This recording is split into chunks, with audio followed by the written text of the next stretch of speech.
আজকে আমাদের গন্তব্যস্থল মায়াপুর ইস্কন মন্দির। আসলে অনেক দিনের শখ ছিল মায়াপুর যাওয়ার। গত ২ বছর ধরে প্ল্যান করার পর ফ্যামিলি নিয়ে আজ যাচ্ছি মায়াপুর। তো আমাদের বাজারশো স্টেশন থেকে ট্রেনে ওঠার পর আবার কাটোয়াতে ট্রেন চেঞ্জ করে তারপর ঘাট পার হয়ে চলে এলাম মায়াপুর। মায়াপুর যাওয়ার আগে আরও ৪টে সুন্দর সুন্দর মন্দির আমরা দেখেছিলাম। ওর মধ্যে কোনোটাতেই আমাদেরকে ফোন নিয়ে অ্যালাউ করেনি। বাইরে থেকে যেটুকু তোলা সম্ভব সেটুকুই তুলেছি। তারপর ইস্কনে পৌঁছানোর পর প্রথমেই আমরা আমাদের জুতোগুলোকে জমা করে দিই। তারপরে আমরা চারিধারটাও খুব ভালো করে দেখতে শুরু করি। ওখানে প্রচুর লোকের আনাগোনা।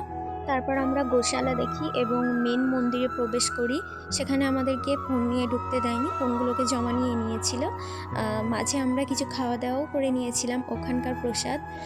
তো তোমাদের এই মায়াপুর ইস্কনের ভিডিও কেমন লাগলো অবশ্যই জানিও, আর সম্ভব হলে তোমরাও একবার ঘুরে এসো।